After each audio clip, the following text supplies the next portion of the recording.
Prepare to meet some of the best people in the world who all happen to work here at Silver Hill Hospital. They have contributed to our historic culture and are the true definition of excellent work ethic. You are now clocked in.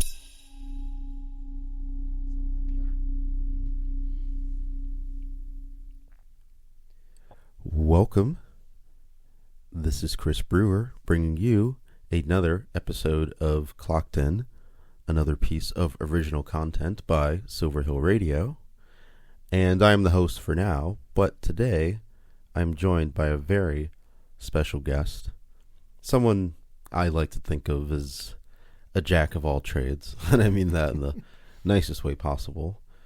But you do a lot here, and I mean, I don't even know what your official title would be, but I'm just going to say Psychiatric Technician, CPI Trainer, CPR Trainer, Jonathan Huzil. Jonathan, welcome. Thank you for having me, Chris. I appreciate it. You're actually coming right off of shift, was that right? That's correct. I am coming off of a day shift. Yeah, I appreciate it.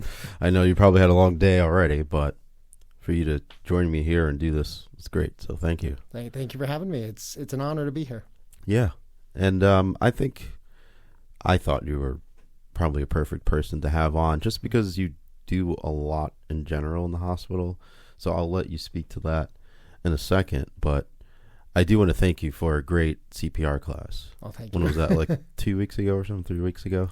2-3 weeks ago, yeah. Yeah, I think you ran it perfectly. It was great. It was nice, right into the point, and yeah, I mean, hopefully they get those new training dummies. Those are kind of it's like a workout when you're doing that. You know? I mean the process of itself is a workout. You know, yeah. We are breaking some ribs here. You know, that's right. Like I say, you know, it's like cooking. You know, gotta break some eggs. You know, if you want to save some life. You that's know? True.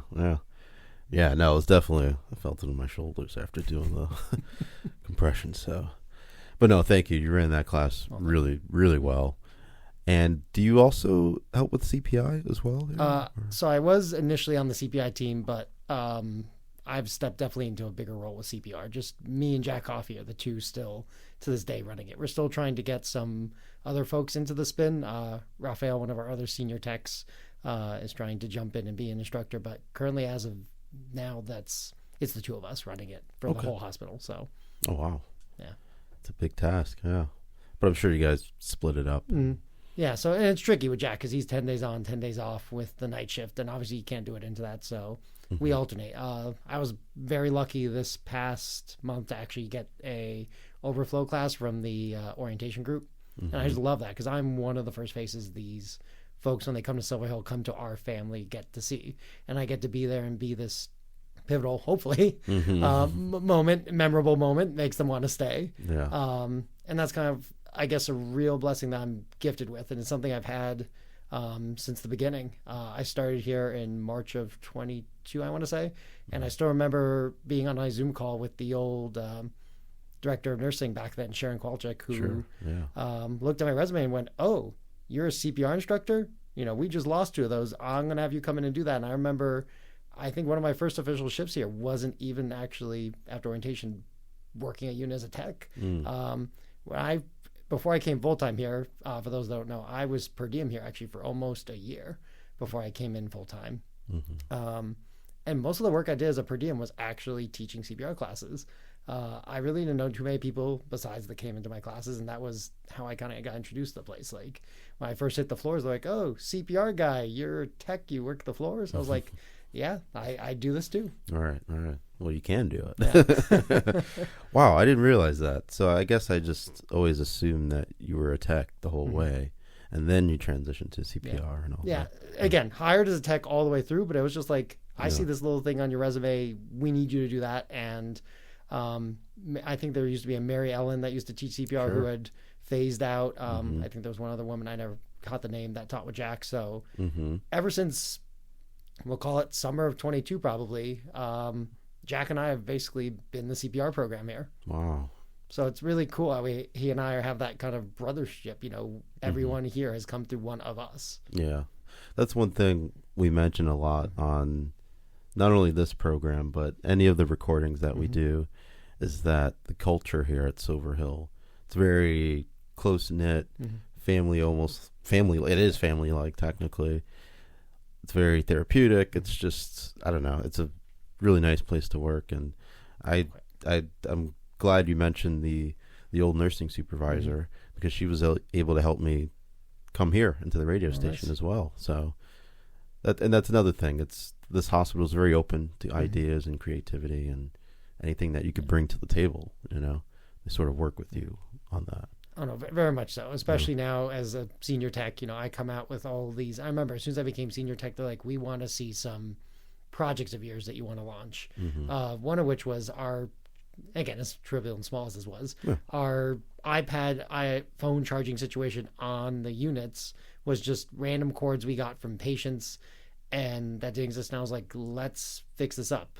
And as you may know, on the unit now, every unit now has I worked with IT and nursing, a charging block that's attached to a block. All the wires are drilled down into that, and nothing floats away, nothing gains legs and walks away anymore. Yeah. And I think it's a very nice setup. Yeah, it's a nice touch. And definitely keeps patient satisfaction up. I mean, some employees throw their phones on there too. You know?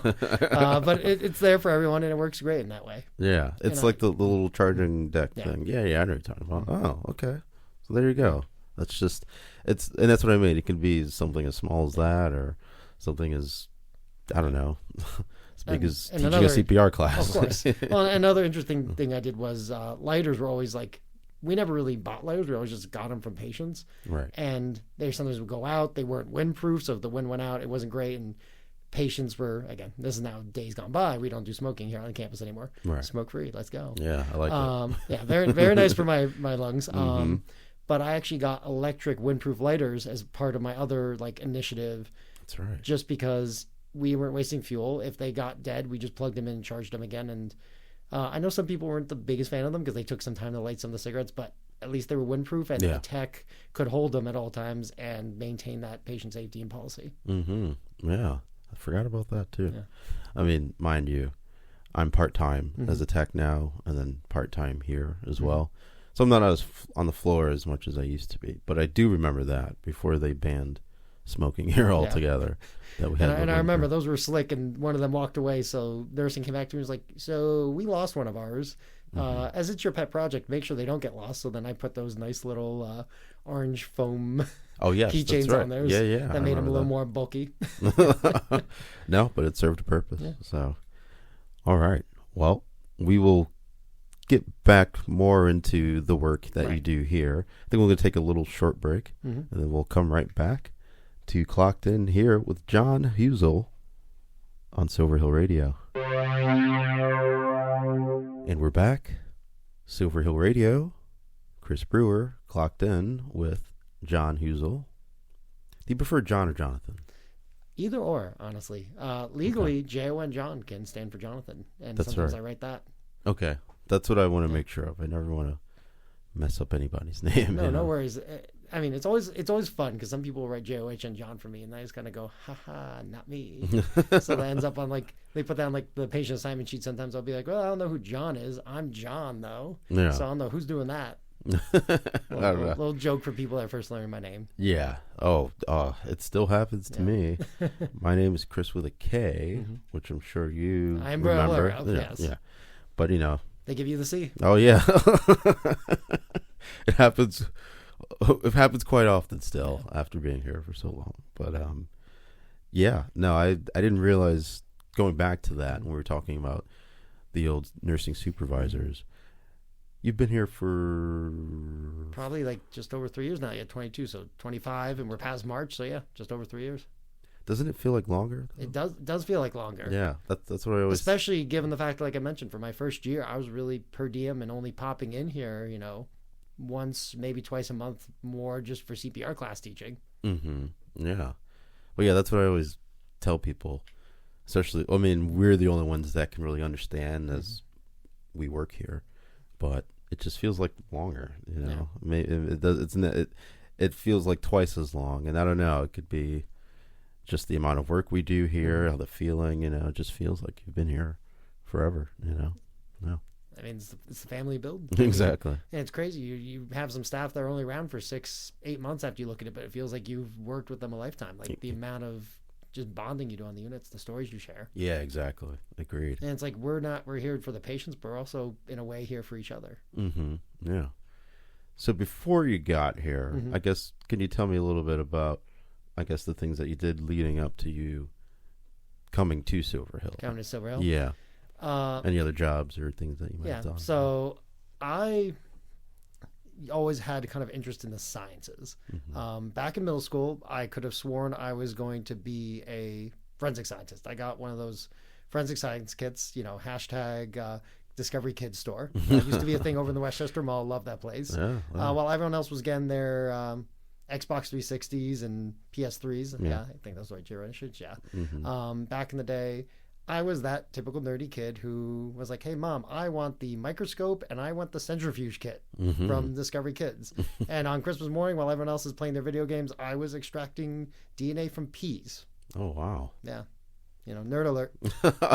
That's all right. But yeah, so that's where I started with all of that. And I thought forensics. And then in middle school, they start you thinking about kind of career paths and everything as you go to college, high school and then college. Mm-hmm. And during one of those projects, I kind of looked into it and it was kind of like, this is really cool work, but also like you're working with a lot of like dead bodies and everything. And like, I wanted to like make a difference that like I could work with someone with. And that's where I kind of looked into medicine. And my first big foray into medicine was at the age of 15, you could actually take an EMT class in the state of Connecticut. And once you're 16, you could be, it's one of 3 states, I believe, that you can actually be at the age of 16 an EMT. Wow. So at the age of 15, I took the class over at Bridgewater Hospital over the summer, accelerated. And then basically sat for the test and everything. And once I turned 16, started working for the town of Westport as a volunteer EMT. Back when they used to have this thing through the Boy Scouts of America called the Explorer Post. And to this day, that's actually a majority of that service is done by students. And that's the thing that's crazy. Even close, and if you think closer to us, one of our neighbors, Darien, Post 53 over there, they are world renowned or nationally renowned, I guess you could say, in the fact that their service is almost all run by high schoolers. They keep an ambulance at Darien High School and they respond from there, and is a highly regulated, Sure. Yeah. it's a highly regimented, very hard to get into program, and it's amazing what they do. And I tell some people, and they laugh about this, some of the post members don't even know it there, and I meet them at EMS functions. Disney even made a TV show about them. Oh. A little dramedy. Really? Yeah. If anyone wants to look up, it's called In a Heartbeat. It's from like the early 2000s. Okay. Obviously not set, I think, in Darien or all. It was like California, I think, but based off of them. And if you look at the Wikipedia, it's like inspired by this group. So it's kind of crazy how that made it to Hollywood. In a Heartbeat. In a Heartbeat. Okay. Yeah, say look it up if you want to watch some good early, 2000s, teen drama, comedy, all that kind of jazz. Like, oh my God, who am I going to go to prom with? and that's mixed in with like, exactly. the one AEMT working with the 2 EMTs. Like, which EMT do I take to prom? Like, and it's like the drama on the scene and like, Yeah. It's like we're saving lives here, people. Yeah. But to get back to where it got me here, that was my first foray into medicine. I just really liked it. Knew I wanted to do medicine. To this day, I still do that. Actually, because hey, right before COVID, actually, as they could see, kind of COVID was building up, they promoted me and one other member there. We were the youngest ever supervisors for the Corps. Oh wow. So I was still. I think back then I probably went like 23, 24 at the time. Yeah. And I was supervising and literally being like on night shifts, the only person in charge of the response for this whole town. It was kind of crazy to think that. But again, I've been doing it since I was 16. So, the experience built up. But knew medicine, went to school, college. And then like most people, I feel you go to college, you really discover yourself there, and just really discovered, I originally was thinking pharmacy when I went there. Yeah. Pharmacy I felt was not enough patient interaction with me, and then that's where I kind of took some psych classes because I wanted to kind of explore the different regions, and that's just really where I stuck. And then once I discovered psych and like that, the rest is history. That brought me into the psych field and working here as a tech. And then now I'm in progress of applying into the Yale Gepin program and going to do Psych NP through that. Oh, nice. Okay. So it's just a nice upward trajectory for you, man. I like that. Yeah. And this is where it Yeah. starts. I feel like that's how it is for a lot of people that work here or come through here. This is kind of like a good launching point for them to do other things. Quite so. And again, I don't know if I'm allowed to do name call outs here or something, but there's some staff I've run into here who are former techs, I've been told, who have now gone on. We have a doctor here I know who used to be a tech. We have a preceptor. Dr. Ryan Flanagan, way back in the day, used to be a tech here. And now he's a psychiatrist running the River House program. That's amazing. So it's crazy how that can change. And then also, I forget her last name now. I know she's close friends with Phil Galita, our tech educator. But Crystal, it comes with, I believe it's Wisconsin. Yes. That's right. Yeah. She comes with Southern or Wisconsin? Southern, Wisconsin, one of those. Yeah. But yeah, again, same thing. Tech like us, and now here she is teaching future students. That's right. Yeah. Oh, man. I did see Crystal, I think, a month ago or so, orienting the nurses and stuff. Yeah, it's so kind of funny. I forget what the context was, but I just recently ran into her and Phil was bringing a student up there, and I was explaining how something works on the unit to her. Like, she was like some outsider who doesn't know how things work here. And she went like, John, I used to be a tech here. Like, I know this. Like, and I was like, whoops. Yeah. Sorry. Yeah. Yeah, and I think we actually did an episode of our other original content, Conscious Mind, with Dr. Flanagan. I think he's one of the episodes. I think he's like episode 11 or 12. Oh, very nice. Yeah, and again, he's part of the initiative, like you as well. We're getting these episodes and this content on YouTube and Spotify, so it's just easier to access. And I think his episode is on Spotify and YouTube as well. So I'll have to go take a listen to it. Exactly, and me too. Now that you mentioned that he was a tech, he probably mentions that. I should know that, but our other producer David, he does the other half of the editing basically. So he's probably listened to that one thoroughly, and I will listen to this one thoroughly. So let's take another quick break, short break, and we'll be back. More Clocked In with John Huzil here on Silver Hill Radio. And we're back. Silver Hill Radio, Clocked In with Chris Brewer and John Huzil. I just wanted to wait for that car to go by. Sometimes it picks up because these mics are really, really sensitive. But cricket. Yeah. Oh no, it picks up a lot. So I'm kind of glad we got a nice, silent room here. So it helps. So thanks again, like I said, for coming down. Thank you for having me. Yeah, you were kind of telling me about your background and the things that you did as a kid growing up, leading into now Silver Hill. Are there any other hobbies? I know we talked about music. You did play guitar. did do a little bit of guitar back in the day. Yeah. You didn't bring it today. Yeah, did not bring the guitar. No, that is sitting way back. That was an old, you need to have a balanced life in high school, so that was my instrument. Oh, that's true. Yeah. No, I'm hoping we get a few other participants that might bring a guitar or a voice or something cool, But I appreciate the stories. Like I told you, Ron gave me a lot of great stories. So much so that I had to sort of cut it down a bit, but I didn't want to, I want to be able to include as much as possible. So I don't know if there's any kind of hobbies, talents, other to go back to what you said earlier, jack of all trades, and people, joke Jack John can be kind of a simple name, so they call me the John of all trades. There you go, the John of all trades. Wow. But no, again, it's one of those where I guess you could always say I was kind of like a type A, and I always like to fill my time. People always laugh when I go on vacations with family, with significant others and all. It's like I always, as soon as we know there's a vacation, I am itinerarying the whole thing out. Like I am professional travel guide. And I plan everything out. And that's kind of just how I think I feel my life. It's like I just don't really sit idle. I always feel like I need to keep moving, doing something like, life is short, life is precious. Like, let's take it while we can. I agree. And that's something I think that really kicked off in me after college. And there's just, I'm sure you've heard some of the stories through the grapevine here. I just kind of tried it all. When I got my pilot's license when I was out of school, that was my little COVID project. That's right. Yeah, I remember that. I have that pilot license. I can't talk pilot's license now. No. In college, I need to do an internship, but I already kind of had met all my academic needs. So I just on a whim was like, let me have a fun internship. And I went and worked for Disney, and I was in entertainment down there. Nice. Can't talk too much about that because there's the whole NDA thing regarding Sure. entertainment. Yeah, I can just, for those that are in the know, say I was friends with certain characters of the taller sort, like Goofy, Baloo, Launchpad McQuack. Yeah, sure. Even saw some FaceTime, I don't know if you saw the photos from this last Halloween, but Jack Sparrow was here. So I heard, yeah.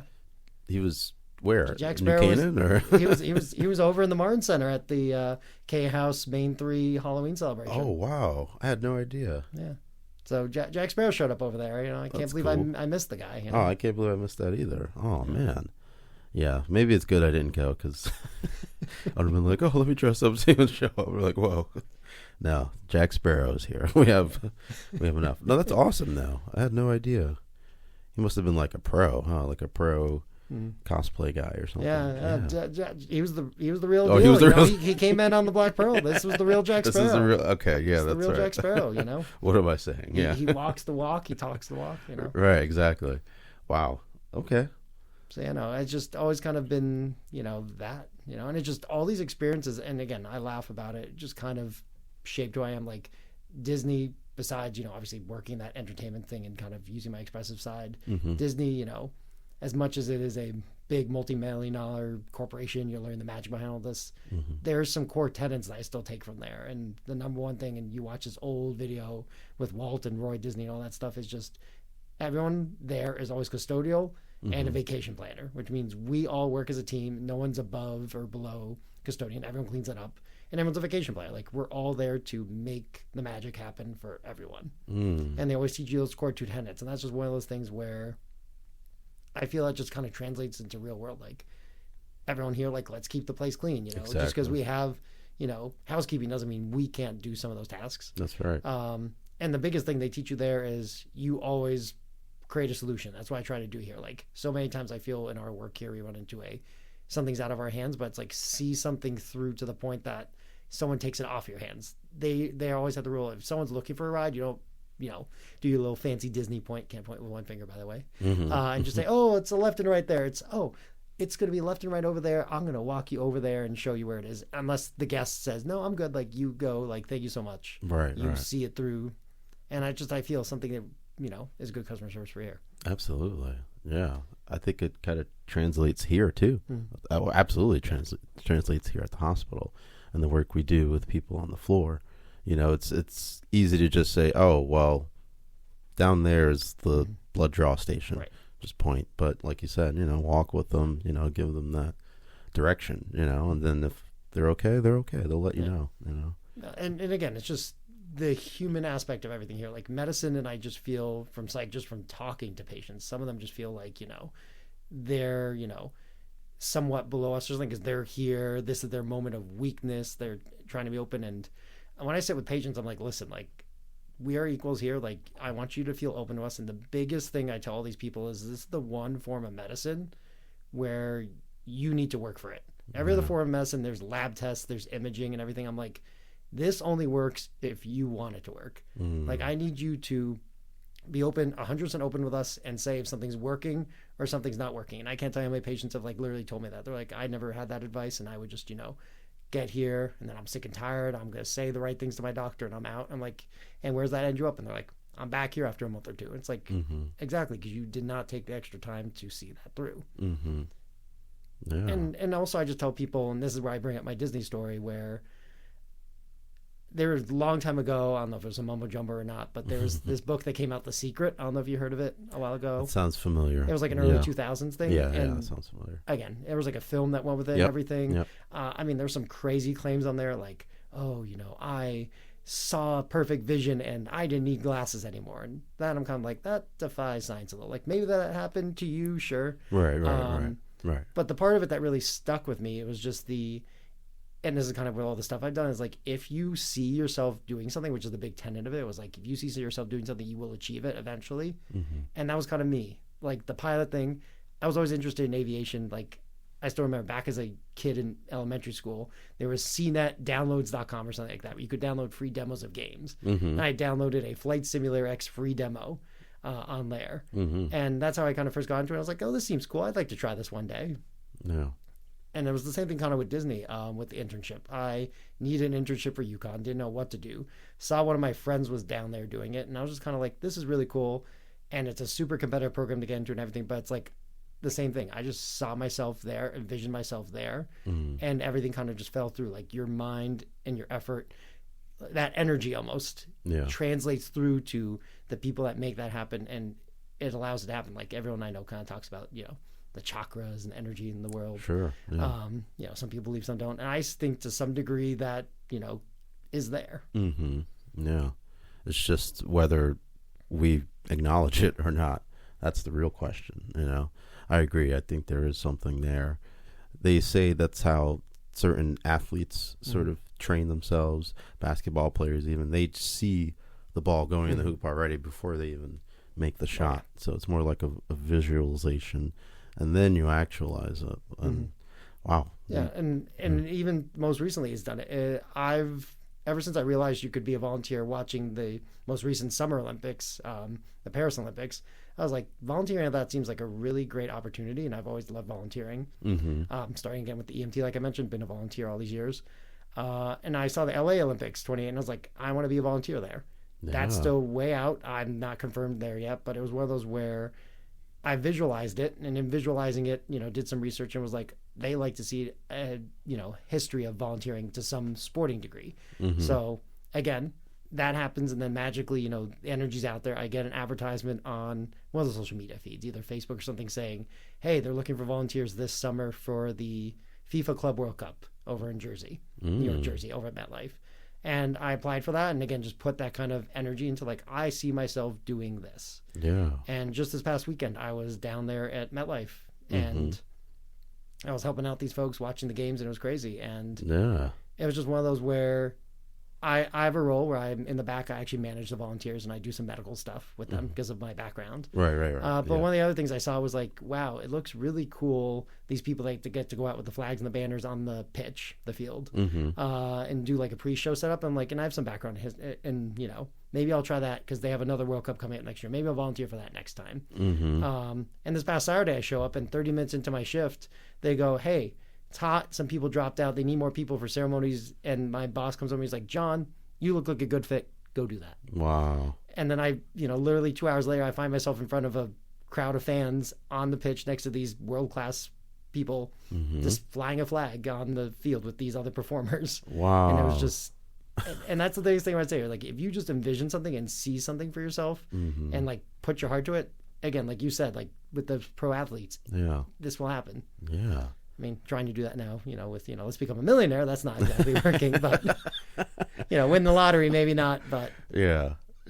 But I think the fact that you even have that energy and that mindset, all that will come. Like, I think you probably even see that yourself. Well, and again, this obviously I'm just talking about now. It seems just a lot personal again. Like, oh, I'm doing this cool thing. I'm out there in FIFA. I have a pilot's license. I'm flying around doing that. Yeah. I work at Disney, but the reason I bring this up again on this program is I feel, and I tell my patients, this applies so much to them and their health. Like, if you envision yourself, restoring these relationships that have, been torn or kind of, ruined by illness, or you want to see yourself getting better. Right.